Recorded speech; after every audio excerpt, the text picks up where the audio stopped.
Hello everyone, welcome to my channel. Please subscribe and keep watching more details. The Curse of Oak Island. Mining company finally gets the oak to explore the money pit. Last night on the Curse of Oak Island, the Dumas Mining Company announced that they will soon recommence operations to dig out the garden shaft and get the team underground in the money pit. Also on this week's episode, there was more evidence of a tunnel heading toward the garden shaft, and the origin of the mysterious Roman coin was identified. The whole thrust of this year's season was supposed to be the operation by the Dumas Mining Company to excavate and rehabilitate the old garden shaft. The plan was to dig out this old 19th century shaft and make it usable again.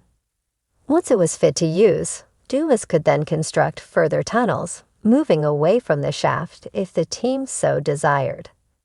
So far this season, we've learned that the previously ignored garden shaft contains deposits of gold and may also be the focal point for a network of tunnels that the guys keep unearthing. Marty Lagina and the team are starting to think this could be the location of the money pit. If Dumas could get them underground, then this would be the first time the guys would be able to explore the money pit below the surface.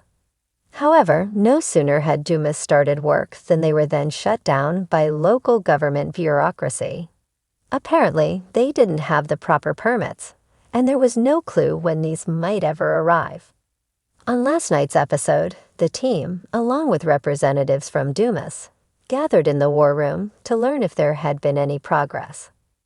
Cameron Carter from Dumas kept us all in suspense for far too long, as he seemed to twist and turn his words for what felt like an eternity before he got to the point.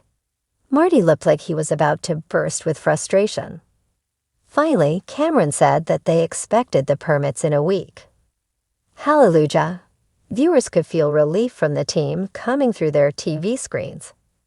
Dumas initially stated that the project would take a few weeks, so bearing any more nasty holdups, the guys may still be able to get underground before the end of the season. Fingers crossed. This urgency to get underground was intensified when the borehole drill team hit a large quantity of wood at 93 to 95 feet. This appeared to be a collapsed tunnel, and it was at the same depth and trajectory as one they'd found earlier this season. The guys concluded that this was the same tunnel, and that it was heading straight for the garden shaft. In the meantime, the team is still drilling into the blob, but as yet, still no gold. But it's still early days yet in that area. Also, on last night's episode, there was an intriguing update on the Roman coin found by Gary Drayton on Lot 5 a couple of weeks ago. Doug Crowell and Alex Lagina traveled up to the University of New Brunswick to speak with a friend of the show, geochemist Chris MacFarlane. Chris had previously helped the team place the south of France as the point of origin for the famous 14th century lead cross. Now Chris fed the suspected Roman coin into a laser ablation machine in order to analyze the isotope values, thereby telling us where it was made. Luckily, Chris was able to get good data off the coin and was able to narrow its point of origin to the Iberian Peninsula, so either Spain or Portugal. Both these countries were part of the Roman Empire for approximately 700 years, and the Romans did extensive mining on the peninsula, which was often used to create currency. The guys were also intrigued that Portugal had popped up again. The West European country keeps cropping up in evidence connected to Oak Island. Last year, the guys even traveled to Portugal to investigate links between Templar Knights and the island. Marty posited another interesting theory about why they may have only found half the coin.